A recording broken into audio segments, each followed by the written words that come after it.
yaong sa isang dako, tama? Tama po ba? May kanya-kanya tayong itinakda yung ating buhay. Mapa-Kristiyano man at hindi Kristiyano. Ang maganda lang sa Kristiyano, pag tayo po ay namatay, may pag-asa tayo sa buhay na wala hanggan. Tama. Kesa naman, doon sa mga unbeliever na namatay, na walang paglilingkod sa Diyos, ang ano agad sa kanila, sabi ni Pedro, yung masama't makasalanan, saan kaya magsisiyara? So, kumbaga sa Pilipino, saan ka pupulutin?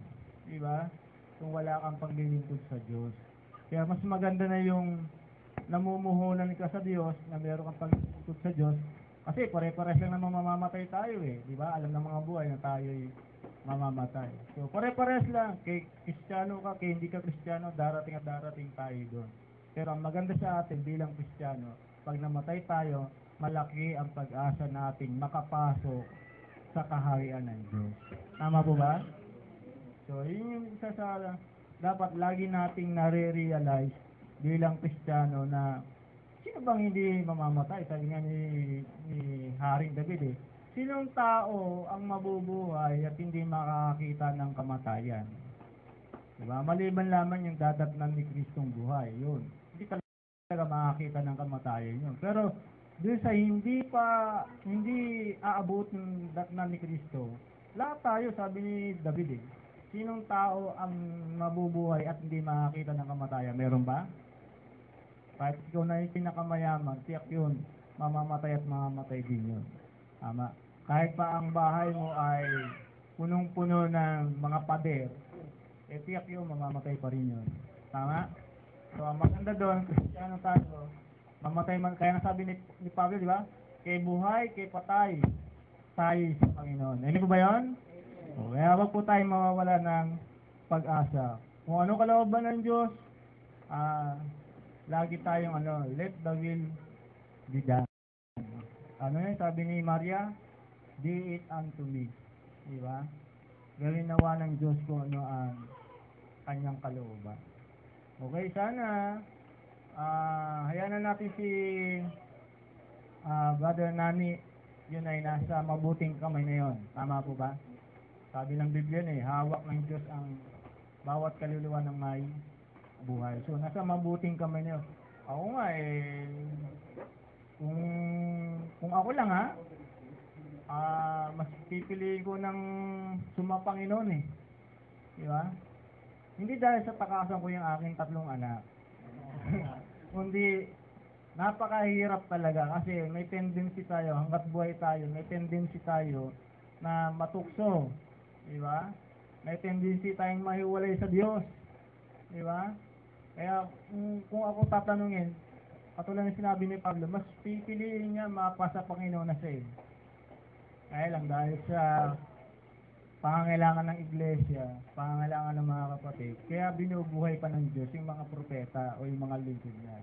Tama? Pero kung ako lang mas gusto ko na mauna kay Brother Nani kaso, siguro, wala pa sigurong kasi yung mga manggagawa natin hindi natin maintindihan kung tumatayo ba sila o tumitimbong no? So sana loobin ng Diyos, sama natin sa panalangin na meron ng mga manggagawang ipapalit doon sa 4 ng minso kasi matatanda na kami at matatanda na yung 3 no? Okay, so muli bago po natin ipagkalab sa inyo yung paksa po natin para sa umagang ito, balik-aral po muna tayo sa pinag-aralan natin. Ano po yung paksa natin ng Sunday? Ludin, no? Ano ibig sabihin ng Ludin? 5 run. At saka traveling. Okay. Traveling. So pag sinabi 5 run, pinanggagalingan ng pagkakagulo o sasanhian ng away, ng pagtatalo o ng rambulan. Yun. So dapat tayo mga Kristiyano ang dapat maging simula na makipag-away sa kasalanan. O, hindi yung tayo yung panggagalingan ng gulo, ng away na sino ba mas pogi sa ating dalawa? Eh, siyempre ako na yun. Diba? Kaya sasabihin na, wala ka, ako mas pogi sa'yo. Diba? Kasi sa loob ng isang taon, isang beses lang ako naliligo. Diba? Kaya mas pogi ako sa'yo. Kasi yung mga naliligo daw, hindi raw pogi yun. Kasi maraming ligo ginagawa. Tama? Naintindihan nyo ba? So, dapat ang Kristiyano ay magiging sanhi siya ng pakikipag-away sa kasalanan. Ganda yun eh. Na kahit anong yaya sa'yo, halika tongit ka, ayaw mo, ay kung kumbaga nagiging KJ ka sa kanila, di ba? KJ mo naman eh, tara inom tayo kahit konti lang, di ba?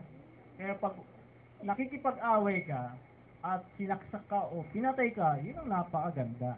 Kasi di pa nga tayo nagbubugo ng dugo, di ba? Sabi ni Pablo, para sa pakikipag-away laban sa kasalanan. Minsan may mga Kristiyano, umaayaw na, di ba? Umaayaw na agad. Okay? Kunting problema, kunting pagsubok, umaayaw na agad. Eh, sabi ni Pablo, hindi pa nga tayo nagbububo ng dugo eh, di ba? Hindi pa nga tayo nababato sa ulo eh. No? Ikaw, puro ka salita ng Diyos, puro Diyos yun ang bibig mo. Di ba? Hindi pa tayo nabubuhusan ng dugo. Tama? Wala pang napapatay sa ating ministro. Tama? Wala pang napapatay ng manggagawa. Tama? Hello? Andyan mo ba kayo? So, wala pa eh. Wala pang mga kapatid na nagbubuwis ng dugo laban sa kasalanan eh. Kaya wag po muna tayong umayaw. Sabi nga ni Freddy Aguilar, ang umaayaw hindi nagwawagi. At ang nagwawagi hindi umaayaw. Ang umaayaw lang si Satanas. Tama? Pag nakita ka niya hindi ka niya kaya, lalayasan ka nun. Di ba? Basta't lagi kang nagpapasakop sa Diyos, tiyak yung kahit anong pilit hanapan ka ng butas ni Satanas at hanap ng pasukin ang isip mo, pero hindi mo siya binibigyan ng pagkakataon o ng chance na makapasok siya, eh lalayas at lalayas yun. Tama? Sang-ayon mo ba kayo mga kapatid? So, kaya natin palayasin yung, kaya nating i-ignore si Satanas. Kaya natin hindi siya bigyan ng daan. Tama? Meron tayong Kristo eh. Tama po ba? So, yun yung ating balik-aral ng nakaraang Sunday na Ludim. Si Ludim ay kaninong anak? Kay Misraim. So, malibang kay Ludim, sino pa po ang naging anak ni Misraim? Balikan natin ang Genesis chapter 10 verse 13. Ganito po sabi ng banal na kasulatan. Genesis 10:13. At naging anak ni Mizraim si Ludim, at si Anamim, at si Lehabim, at si Naptuhim. So, maliban daw po kay Ludim, sino pa ang sumunod na anak ni Mizraim? Si Anamim. So, hindi yan yung anim Anamim. Anamim. Sa salitang Hebreo, yung salitang Anamim, Anamim. Anamim. So, yun ang bigkas sa kanya. Tapos, ang letra, Ana, tapos, Mi, tapos, YN. Anamim. Ang ibig sabihin po nito ay afflictions of the waters. Ano po ibig sabihin ng Anamim ng sa salitang Hebreo? Affliction of the water. Ano po ba ibig sabihin ng affliction of the water? Pag sinabing affliction, nagbibigay o nagdudulot ng pagdurusa, ng kadalamhatian, ng ng hinanakit, ng pagdaramdam, no? Pero ang nagbibigay ng ganong klaseng damdamin ay tubig. No? Affliction of the water. Siyempre, pag tinitignan natin ang tubig, kahit saan ka magpunta, lahat ng tao kailangan niyan tubig. Tama? Tama po ba?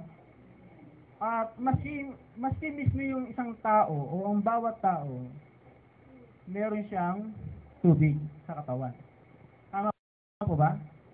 Kaya nga kapag ikaw nauubusan ka ng tubig, nakakapanlambot, nakakapanghina. Tama? Kaya nga ang ginagawa natin, lagi tayo nagre-refresh. Diba? Lagi tayong umiinom ng tubig. Sabi nga doon sa patalasta sa TV, ang tubig ay buhay. Tama? Kaya lang, sa paksang ito, sa mensahe ng Diyos na ibinigay po sa atin, ang ibig sabihin ng anano sa Hebrew ay affliction of the water. Ang nagbibigay o ang nagdudulot ng kadalamhatian, ng pagdurusa, ng paghihirap ay tubig. No? Totoo po ba 'yon? Tingnan natin sa banal na kasulatan kung totoo ang tubig ay may kakayahang makapagdulot ng pagdalamhati o ng kadalamhatian. Ikalawang Kronika 18:26. Second Chronica 18:26. At sabihin ninyo, ganito ang sabi ng hari, ilagay ang taong ito sa bilangguan at pakanin siya ng tinapay ng kadalamhatian at ng tubig ng kadalamhatian hanggang ako'y bumalik na payapa. Totoo po ba na yung tubig ay sa banal na kasulatan nakapagdudulot siya ng kadalamhatian? Totoo. Diba? Sabi diyan sabi ng hari, ilagay ang taong ito sa bilangguan at pakanin siya ng tinapay ng kadalamhatian at ng tubig ng kadalamhatian hanggang sa ako'y bumalik na payapa. Definitely, kapag ang isang tao nabibilanggo, minsan talaga pag pinapakain sila ng pagkain o ng tinapay, hindi naman talaga yung katulad ng kinakain natin tinapay pag bumili tayo sa bakery, di ba? Malasa, masarap, nakakabusog. Tama? Pag bumili din tayo ng inumin, minsan hindi nga lang tubig ang binibili natin eh. Tama? Bumili tayo ng Coca-Cola, ng soft drinks, ng juice, ng Gatorade, di ba? At ng kung ano-ano pa. Pero sa mga nasa bilangguan, pag pinakain at pinainom niyan, hindi yung pagkain niyan ay masarap. Sabi nga, ang balita nga sa Muntinlupa, yung latang-lata yung sinaing, tapos ang ulam pa nila, munggo. Pero mo, munggo ang ulam, tapos ang sinaing, latang-lata. Diba? Tapos paghahaluin ng ng kangkong, diba? Ng kung ano-anong gulay. Kaya parang pag pinagsama mo, kanin at saka mga parang kanin baboy ng pagkain nila. Tama? Kaya ang tawag doon, tinapay ng kadalamhatian at tubig ng kadalamhatian. Kasi pag ininom mo yun, talagang hindi ka, salit na mapapatid yung uha mo, hindi ka na makakainom eh. Di ba? Tama po ba? Kaya totoo yung kahulugan ng Hebrew ng analin na affliction of the waters, na may mga tubig o yung tubig pwedeng makapagdulot ito ng kadalamhatian. Tama? Siguro tatanong, bakit po ganon? Bakit may kakayanan ang tubig na ito na makapagdulot ito ng kadalamhatian? Kasi sabi sa Habakuk 3:15. Habakuk 3:15. Ikaw ay nagdaan sa dagat sa iyong mga kabayo, sa bunton ng makapangyarihang tubig. Bakit daw po ang tubig na ito ay mayroon pong kakayanan na makapagdulot ng kadalamhatian, ng paghihirap, mga kapatid? Bakit po? Kasi meron siyang kapangyarihan. It is not an ordinary water. Hindi to pangkaraniwang tubig lang na alam natin. Kasi ito anya ay ano po, may kapangyarihan. May isang power. Okay? May power siyang makapagdulot ng pagdalamhati sa isang tao. Tama? Tingnan niyo po. Puntahan natin. Isa sa kapangyarihan na kayang gawin ng isang tubig ay ganito. Bilang 5:18. Bilang 5:18. At paharapin ng saserdote ang babae sa Panginoon at ipalulugay ang buhok ng babae at ilalagay ang handog na harina na alaala sa kanyang mga kamay, na handog na harina tungkol sa paninibugho. At tatangnan ng saserdote sa kamay ang mapapait na tubig na nagbubugso ng sumpa. Ano yung kapangyarihan ng tubig? Kasi may tubig, sabi diyan, at tatangnan ng saserdote sa kamay ang mapapait na tubig na nagbubugso ng sumpa. Ano isa sa kapangyarihan ng tubig? Kayang magbugso ito ng sumpa. Alam niyo po kung ano kasaysayan yan? Sa Israel, kapag ang isang babae ay nakiapid o kaya ay nangalunya, ang gagawin lang nila doon, paharapin sa saserdote, ilulugay yung buhok, kasi nakapusod eh. Ilulugay nila yung buhok sa harapan ng saserdote, tapos, paiinumin yung babae ng mapait na tubig. Kapag yung mapait na tubig ay pumait sa bahagi ng kanyang tiyan, isang katunayan na yun, na yung babae nangalo niya o nakiapid. So, ganun ang kanilang paraan sa bansang Israel.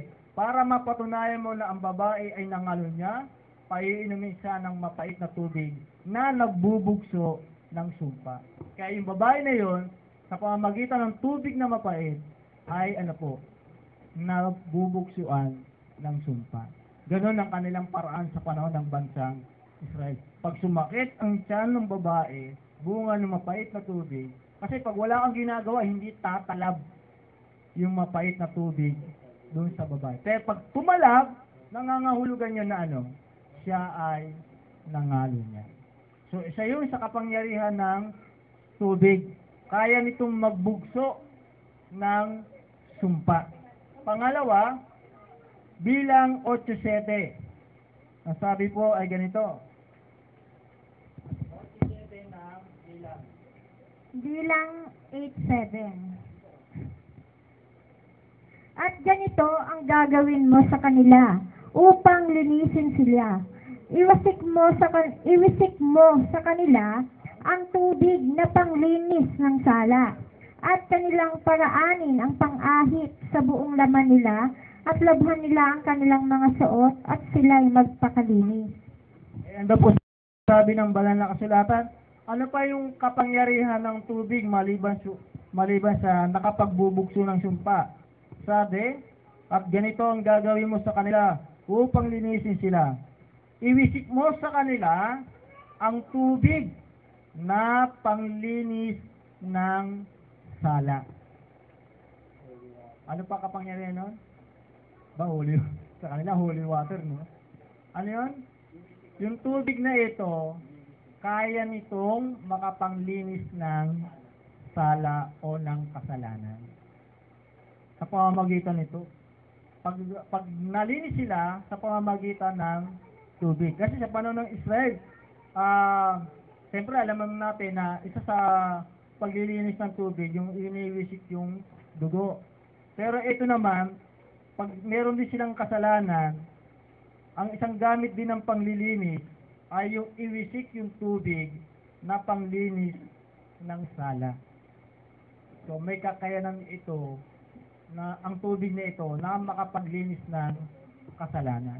Kaya kumbaga sa panahon din natin, nalilinis din tayo ng tubig. Sabi ni Kristo, di ba, nung hinuhugasan niya yung mga paa ng mga apostol, sabi niya, malilinis na kayo maliban lang doon sa isa.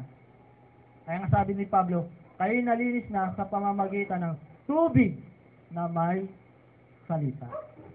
So kaya yung tubig na ito Hindi lang siya basta tubig lang, kundi ito'y makapangyarihan. Bakit makapangyarihan? May kakayanang magbugso ng sumpa at may kakayanang makapanglinis ng kasalanan o ng sala. Okay? Kaya affliction of the water.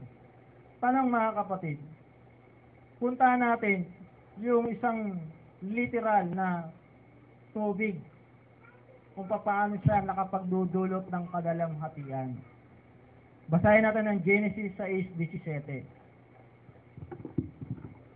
Genesis 6:17.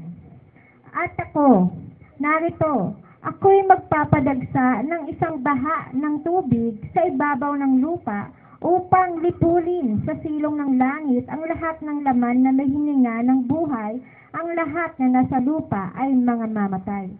Tanong natin mga kapatid, punta natin literal na tubig. Kailan ang tubig ay nakapagdudulot ng kadalamhatian? Kapag ano po? Kapag yung tubig ay nakapagdulot ito ng kamatayan sa isang tao sa pamamagitan ng baha. Totoo hindi? Marami bang namamatay sa baha? Marami po ba? Marami. Ito nga lang Yolanda, kung gaano katinding pinsala ang nangyari sa anong lugar yun? Tacloban eh. Di po ba? Talagang taklob lahat sila ng tubig eh. Tama? Ang daming namatay na tao sa pamamagitan ng baha. Nagdudulot po ba ng kadalamhatian? Nagdudulot. Tama yung tubig, buhay yan. Pero, nakapagdudulot din yan ng kadalamhatian. Kapag ang tubig na ito ay ibinubugso ng Diyos saan? Sa lupa. Tama? Yung nga lang daga kahapon, nakita ko nalunod sa tubig. Ang laki ng tiyan. Ganun din ang tao di ba? Kapag nalunod ka sa tubig, lumulubo yung tiyan mo eh.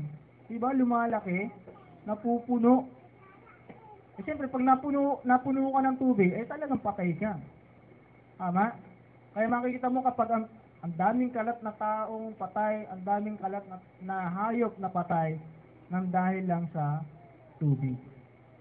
Sa panahon ng Ninoe, mas matindi doon kasi buong sanlibutan yun eh. Diba? Sa atin, baryo-baryo, bayan-bayan, at saka lalawigan sa lalawigan, pero hindi pa pagbuong mundo. Kita nyo na yung nangyari di sa Japan, di ba? Napakatindi rin. Kaya kayang magdulot ng tubig ng kadalamhatian sa isang tao. Kaya makita mo yung mga tao, pag namatay, meron isang pamilya, isa na lang natira eh. Di ba? Yung lalaki na lang natira. Meron namang natira, anak na lang.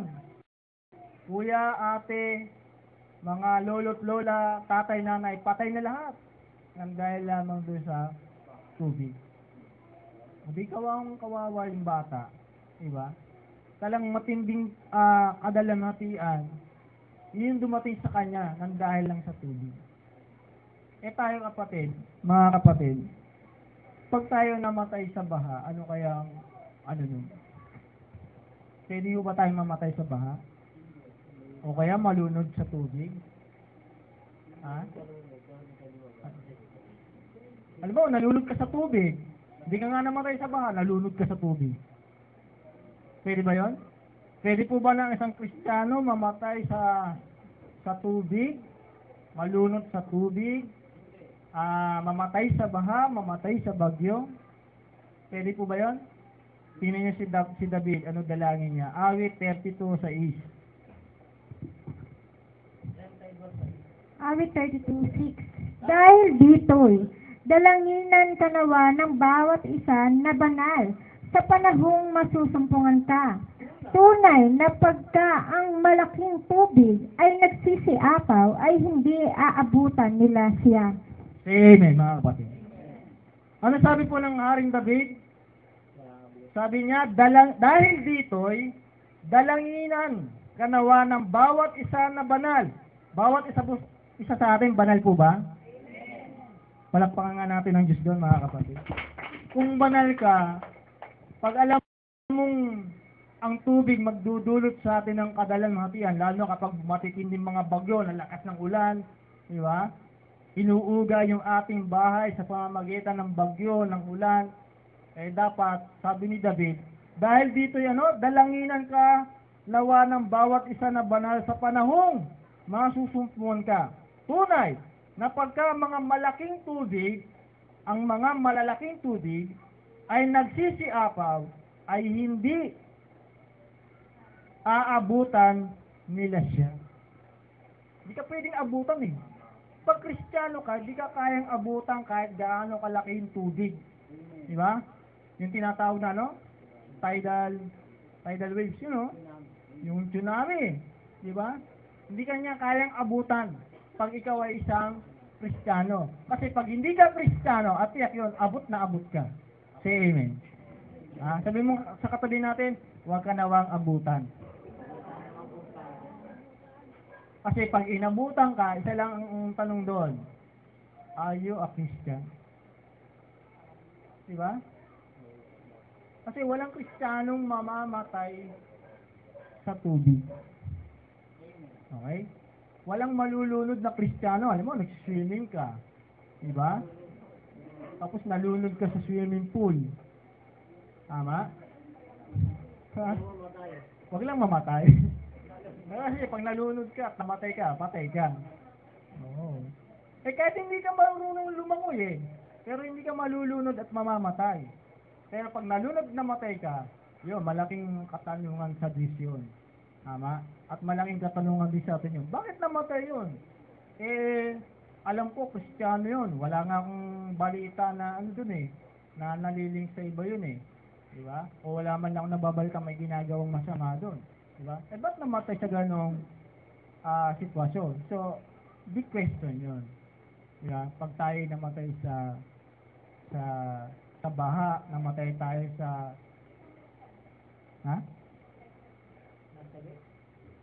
hindi rin. Magsasagip ka tapos ikaw mamamatay.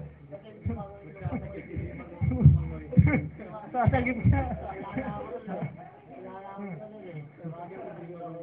Oh. Sumakit ka kung marunong ka, lumangon. Kahit hindi ka marunong, kasi may pangako ang Diyos Basahin natin. Isaiah 43:2.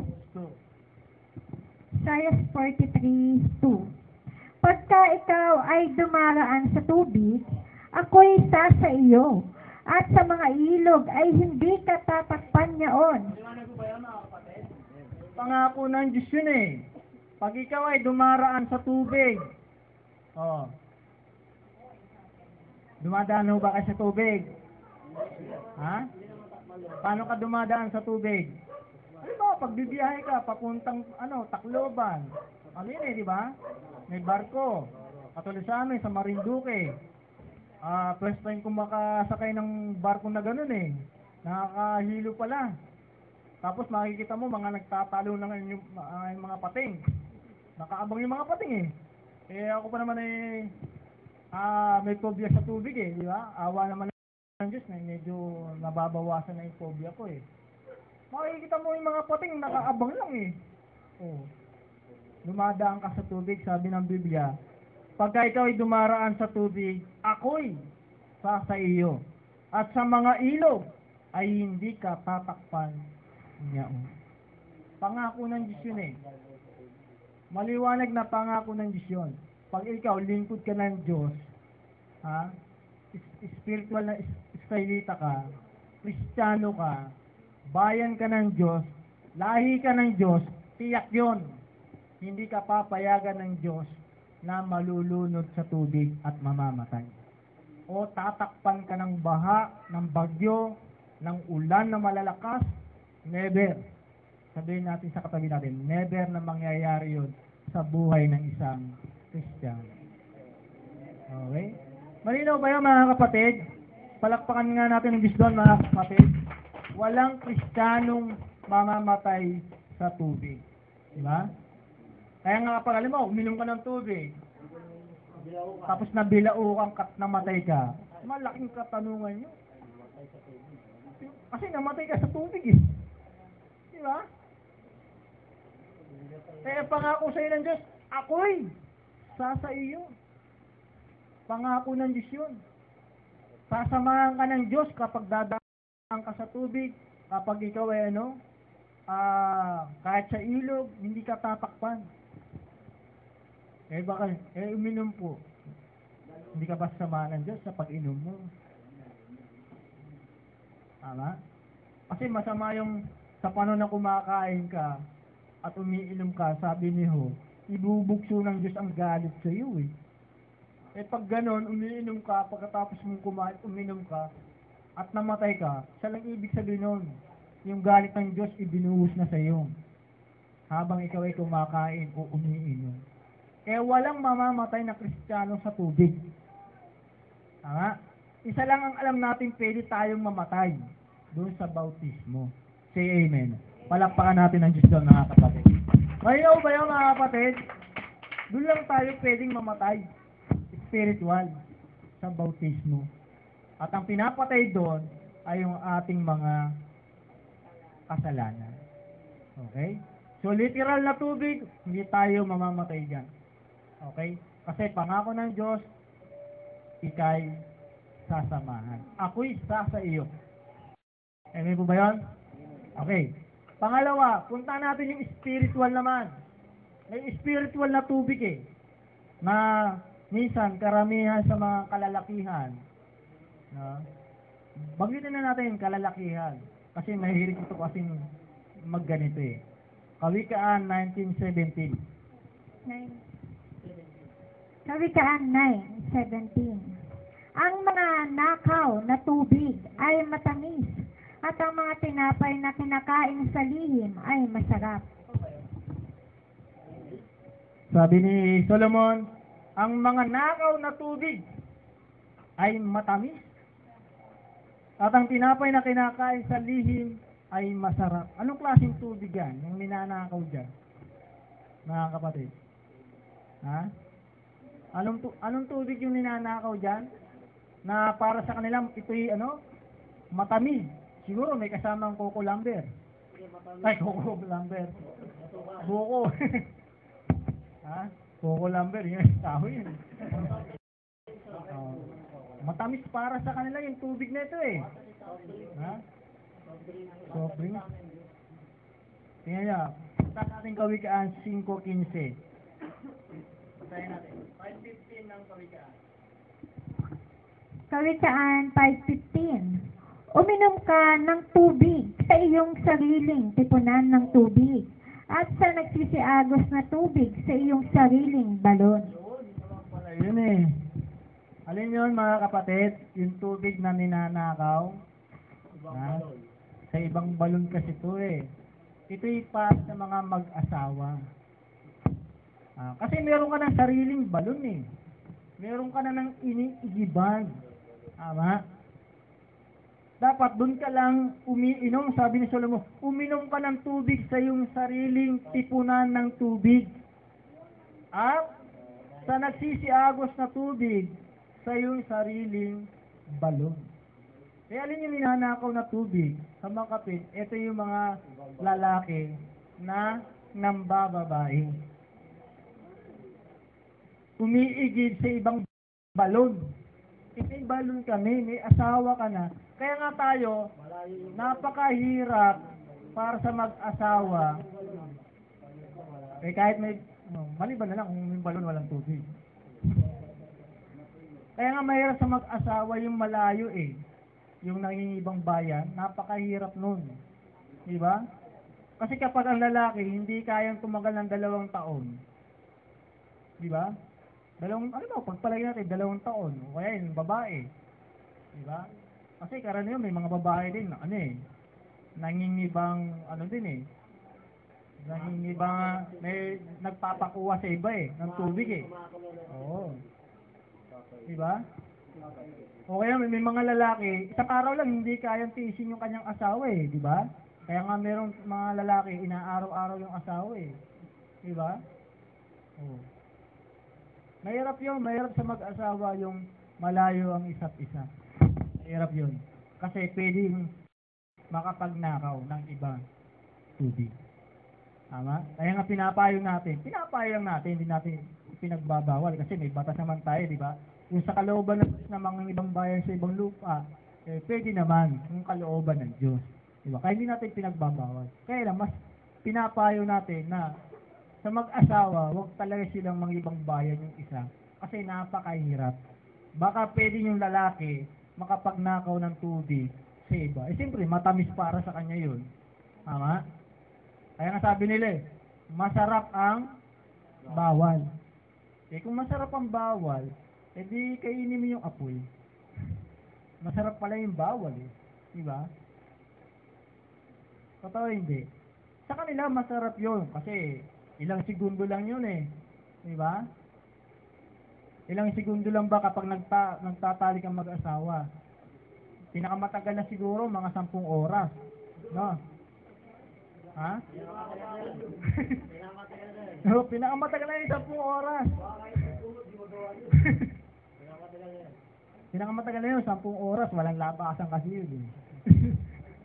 Di ba? Oo.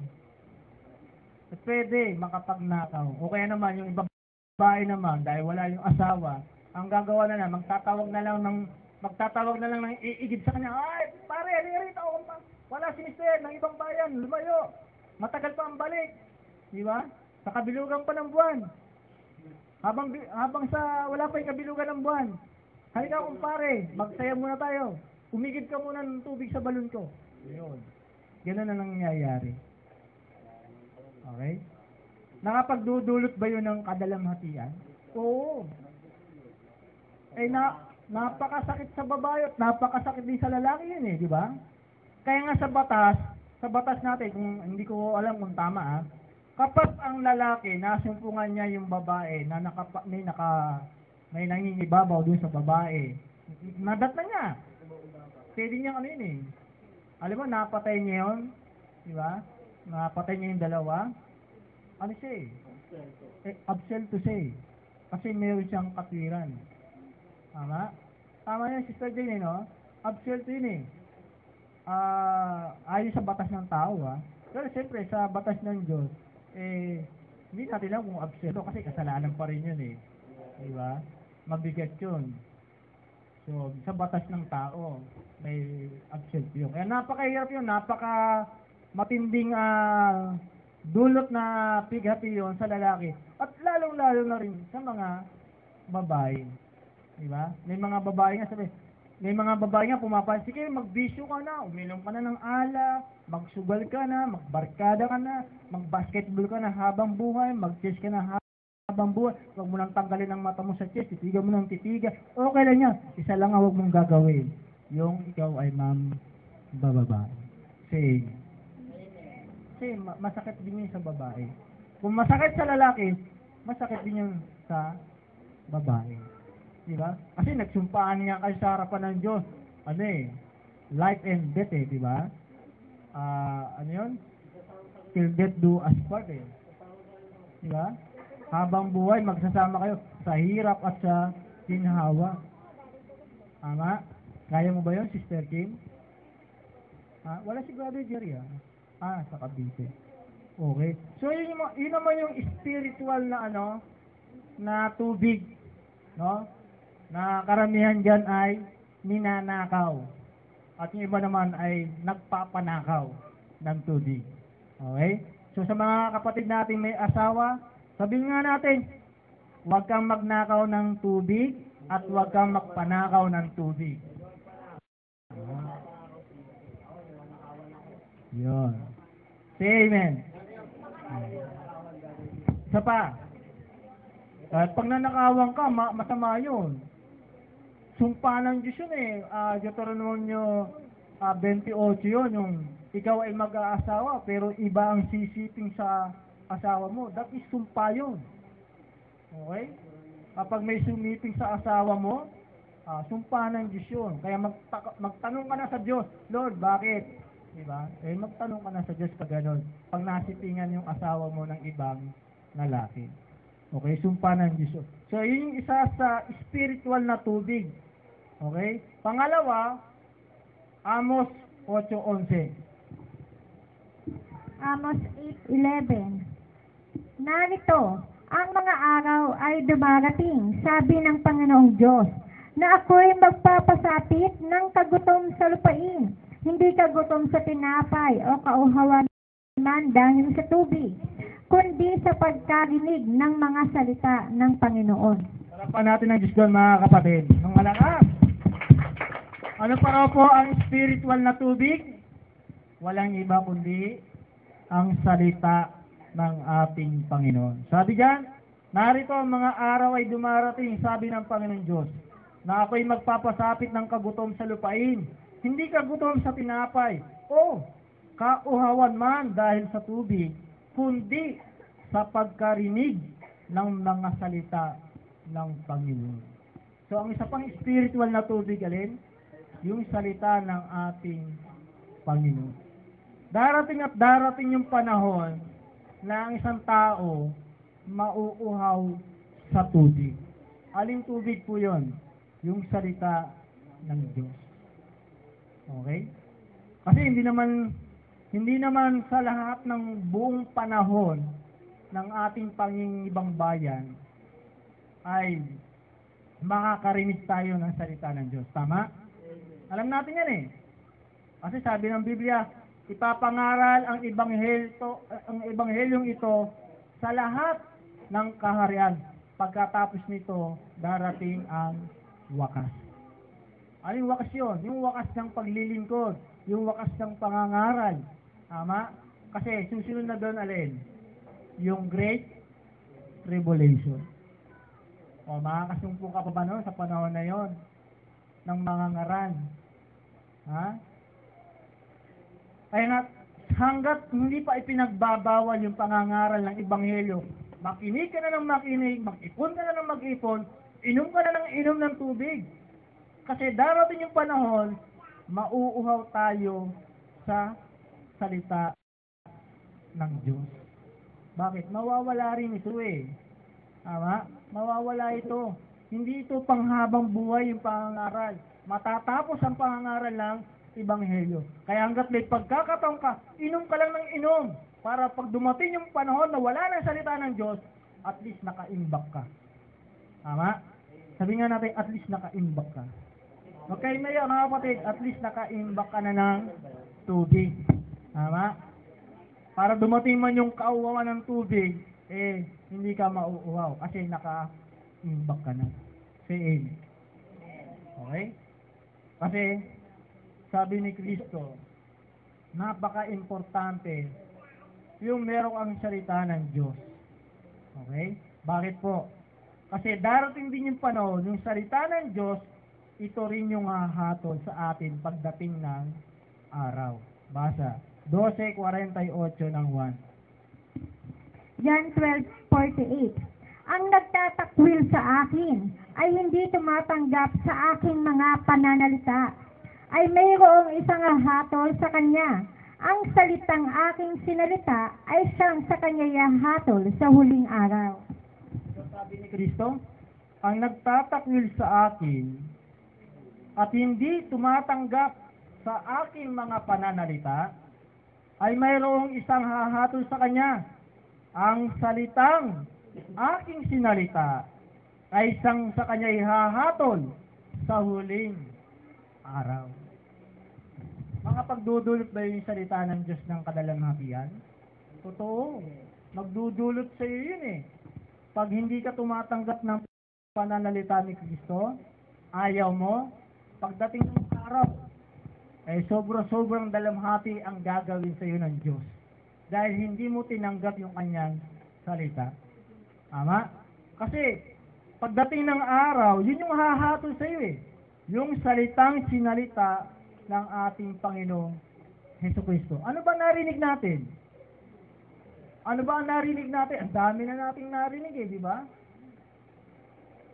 Unang-una dyan, mga narinig natin ay yung mga pasimulang aral ni Kristo. Ano yan?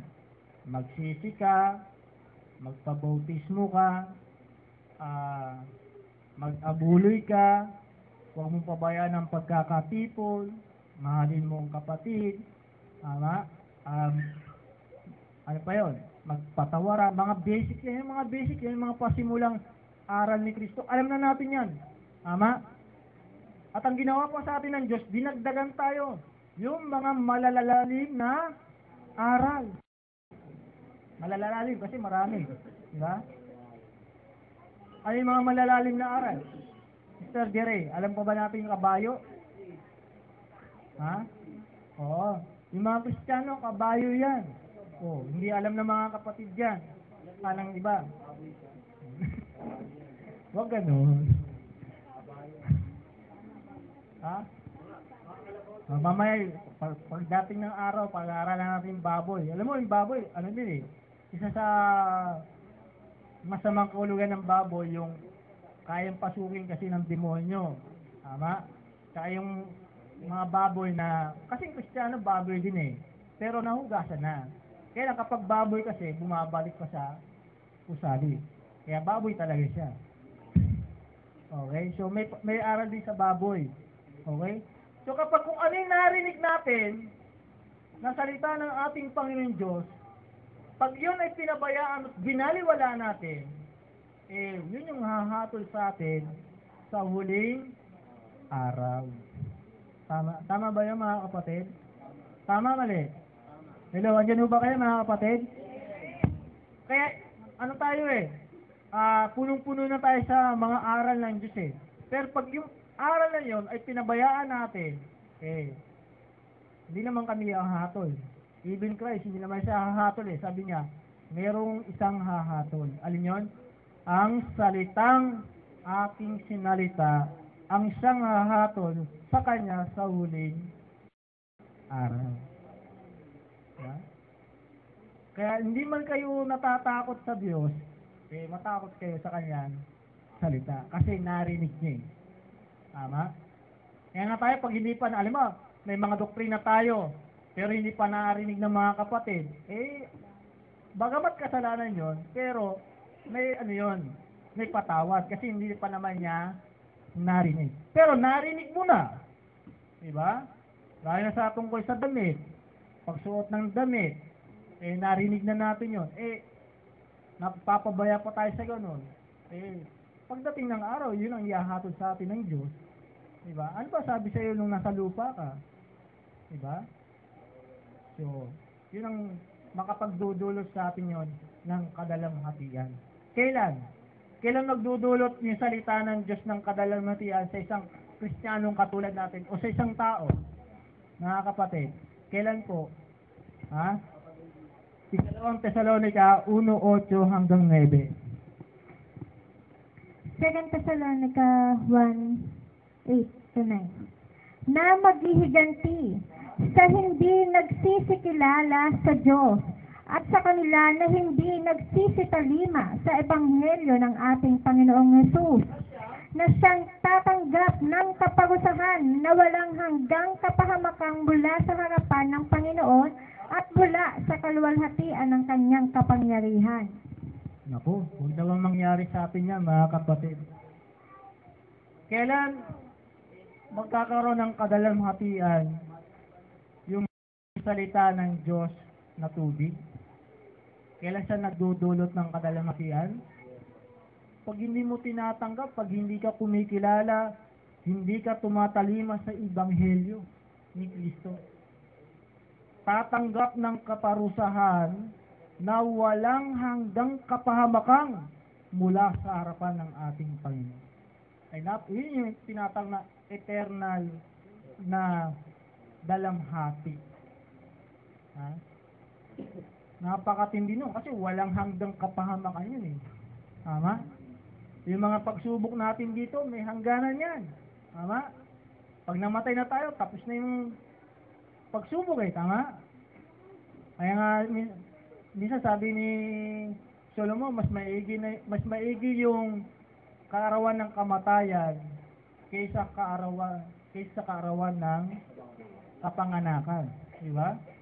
Kasi yung kaarawan ng kapanganakan, doon na magsisimula ng mga matitindi mong problema eh. Di ba? Pero yung kaarawan ng kamatayan, matapos na ang lahat ng mga pigati, ng mga dalamhati. Tama? Lalong-lalo na kung Kristiyano ka at alam mo sa sarili mo na Talagang hindi ka nagpabaya sa Diyos. You can say to the Lord na, Lord, tanggapin mo ang aking espiritu. Diba?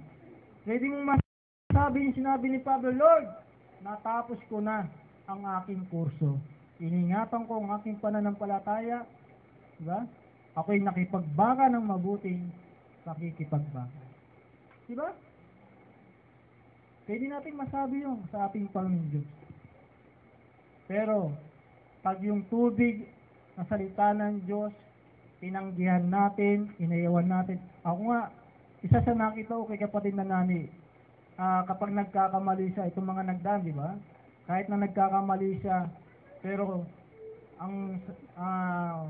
yung huli, sabi niya, alam naman po namin mali kami. Siyempre, kung ano yung sabihin sa amin ni Lord, susunod kami. Tama ba? Naalala niyo, Sister Jane?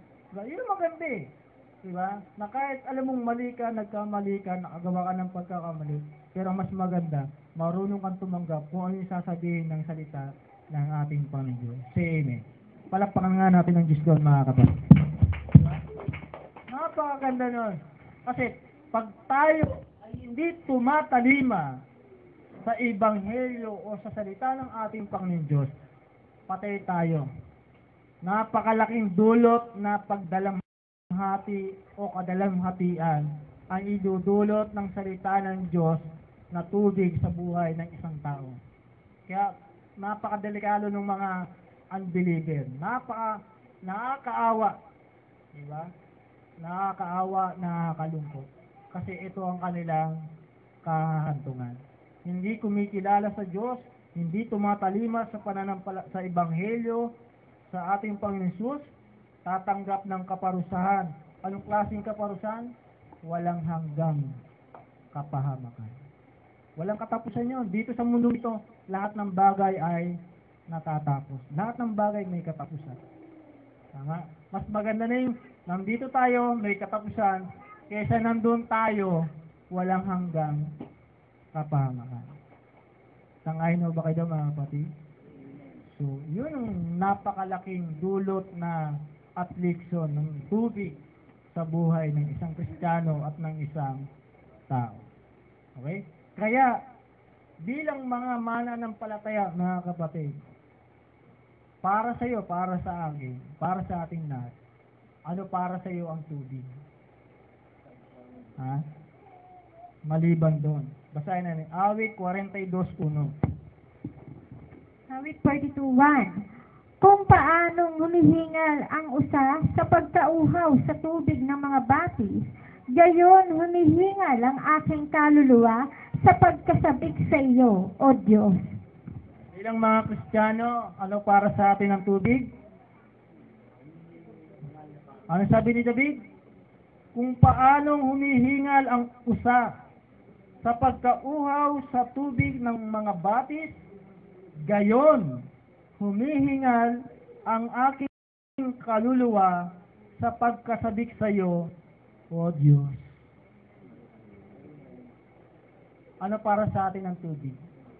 Dapat yung Diyos. Dapat katulad tayo ng usa na uhaw sa batis ng tubig.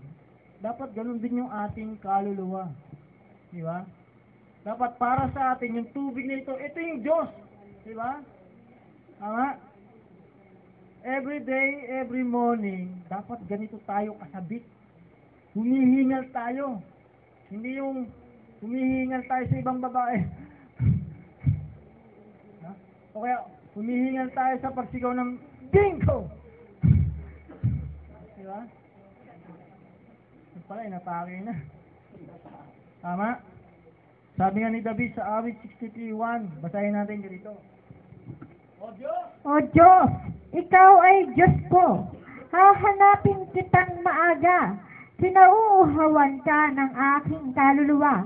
Pinananabikan ka ng aking laman sa isang tuyo at uhaw na lupa na walang tubig. Napakaganda nun mga kapatid. Hindi lang pala kaluluwa ang dapat masabik. Hindi lamang dapat kaluluwa ang humingal, kundi maging ang ating laman. Sabi diyan, O Diyos, ikaw ay Diyos ko. hahanapin kitang umaga. Maaga. Kasi meron nga umaga eh. Magkaiba ba yun?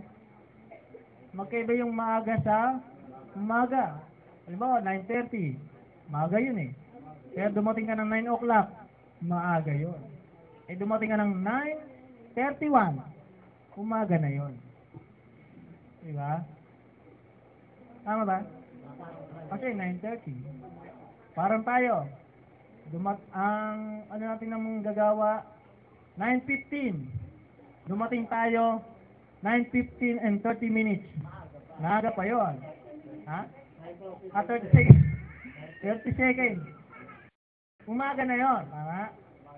Tama ba? Kasi ang maaga, wala pang 9:15, yun ang maaga. Pero 9:15 and 30 seconds, umaga na yun. Is that clear mga kapatid? Pero dahil sa tayo naman meron tinatawag na awa time, no? Sa atin niya, awa time. Pinaganda mo lang eh. Awa time, di ba? Meron tayo tinatawag na grace period. Eh, pag umabot ka sa panalangin, kalahati, pwede pa yon. Sabi ko, Lord, ako nga, nawawala na ako ng pag-asa. Ako, hindi na ako makakapagturo. Dito tayo. Awa naman ang isa ko. Pero may naririnig pa ako kanta. Ako, okay ah. Ako hindi pa nagsimula. Yung pala yung mga tao nandun na sa loob. So, salamat sa Diyos, di ba? Dapat gano'n ang isang mananampalataya. Para sa atin, ang tubig natin, walang iba kundi ang Diyos. Tama? Palakpan na rin ang Diyos ko, mga kapatid. Dapat hindi lang every Sunday tayo nasasabik. Di ba? Dapat every time, every moment, every hour. Hindi yung salba ko tayo. Every day. Di ba? Dapat lagi tayong nasasadik sa Diyos. Tama? Di ba may kantang gano'n, Nanay Carmen? Sabi ako sa'yo. Ayan, ano sino na? Hindi, inanong nga na. Di ba may kanta nun? Ha? Alam ni ha?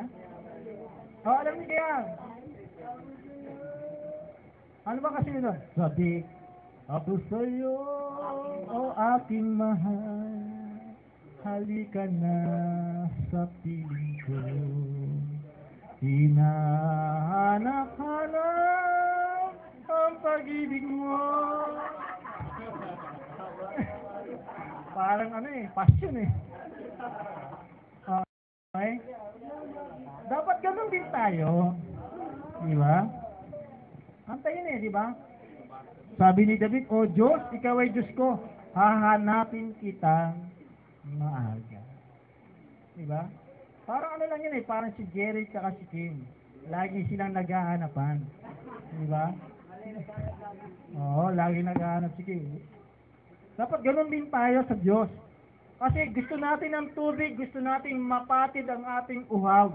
Dapat itong ating laman at kaluluwa, lagi itong sabik, dapat lagi tayong humihingal. Diba? Hindi ito yung nagmamadali nga tayo. Sister, halimbawa lang, Sister, ba't ka nagmamadali? Magko-computer pa ako eh. Magpe-Facebook muna ako. Hinihingal sa pagpe-Facebook, no? O bakit ngayon ka lang? Nag-Facebook pa ako. Okay naman, hanap ako ng taga ng aking asawa. Tinanong ko, ba't taga mo yan? Nag-Facebook pa kasi ako. Hello, andyan ba kaya mga kapatid? So, dapat para sa atin, ang tubig natin, walang iba kundi ang Diyos. Diba? Dapat yung laman natin, laging gustong-gusto ng tubig.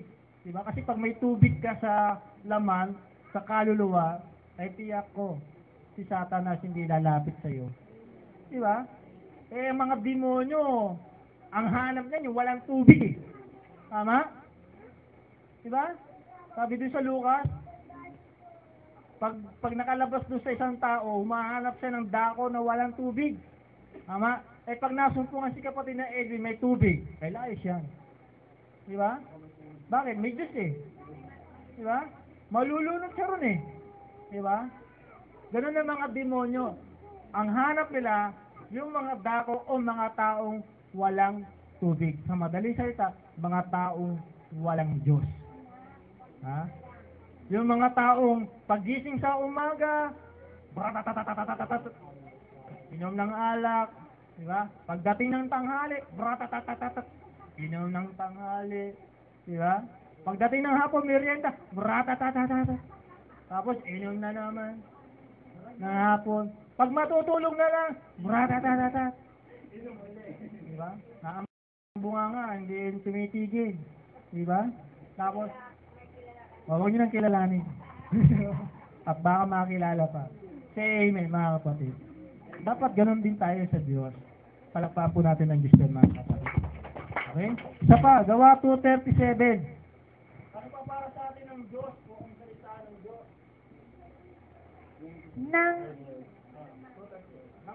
Nang marinig nga nila ito, ay nangasaktan ang kanilang puso.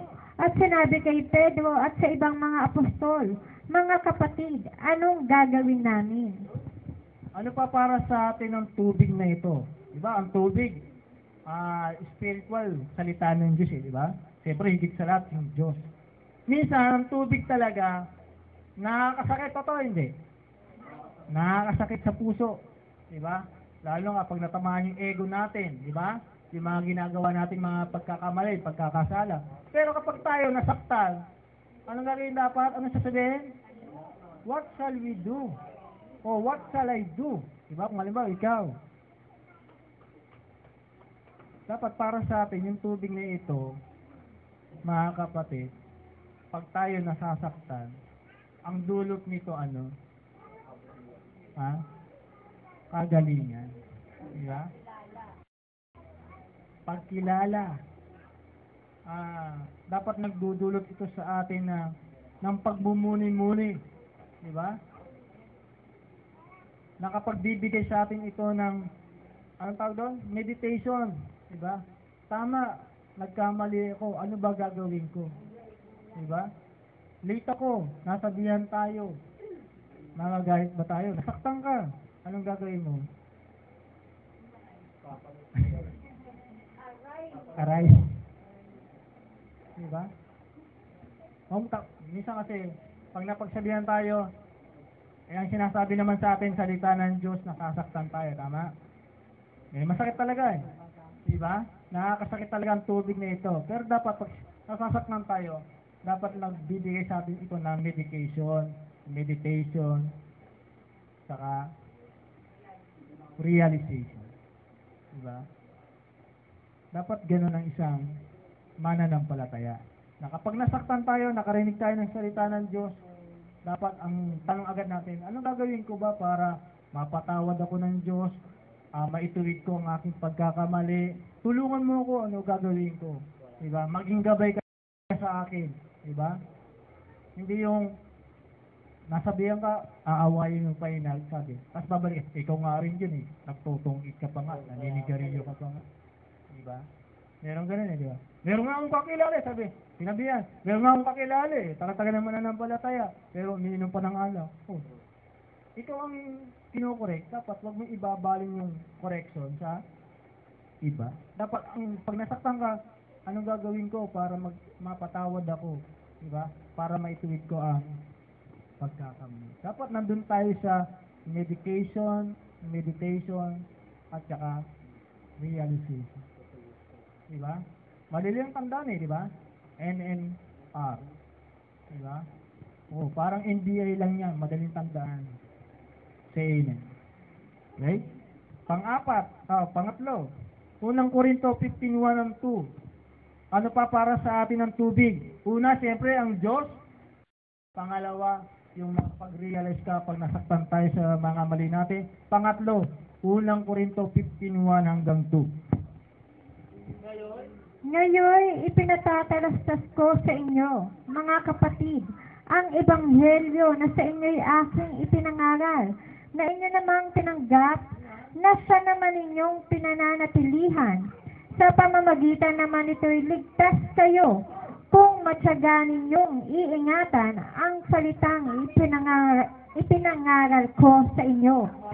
Maliban na kung kayo'y nagsipanampalataya ng walang kabuluhan. Para sa atin ng tubig, mga kapatid. Ha? Sabi ni Apostol Pablo, ngayon itinatatalastas ko sa inyo mga kapatid, ang ibanghelyo na sa inyo'y aking ipinangaral. Tinanggap nyo at pinanatilihan ninyo. Sabi ni Pablo, sa pamamagitan naman nito'y ligtas kayo. Okay, amen. Ano para sa atin ang tubig na to? Yung salita ng Diyos. Salvation. Diba? Para sa atin, ang salita ng Diyos, ito'y kaligtasan ng lahat ng mananampalataya. Ng lahat ng Kristiyano. Na kaya kapag narinig mo ito, dapat ituring mo ito'y kaligtasan.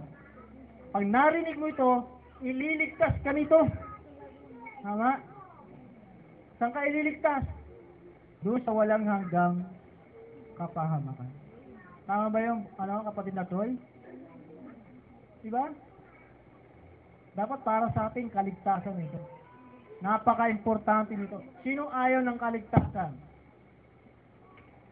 Sino ayaw ng kaligtasan? Lahat tayo dito ay gusto ng kaligtasan. Tama? Kaya kahit anong pagsubok, kahit anong problema, kahit anong pagkakagalit, away, tampuhan, diba? Dahil gusto ng bawat sa atin ay kaligtasan. Kaya kahit yung tubig na ito nakakasakit, pero nakapagre-realize naman ito sa atin na ito'y para sa atin ay kaligtasan. Amen. Palakpakan natin ang Diyos doon, mga kapatid. Ngayon, kapag ang isang tao, para sa kanya, hindi ito kaligtasan. Para sa kanila, ito'y pangbayo, no? Pang-usig sa kanila, wala. Walang patutunguhan ng mananampalatayang ito. Tama? Pero pag ikay ay tunay na Kristiyano, tunay na mananampalataya, para sa atin dapat, ito'y ang ating Diyos. Dapat laman at kaluluwa, ito'y laging nasasabik at nauuhaw. Para sa atin, ang salita ng Diyos, ito'y medication natin. Diba? Sa lahat ng mga pagkakamali natin. Pangatlo, ang salita ng Diyos ay kaligtasan. Say amen. Okay? Isang magandang umaga po, mga kapatid. At sana, loobin ng Panginoon Diyos na ito'y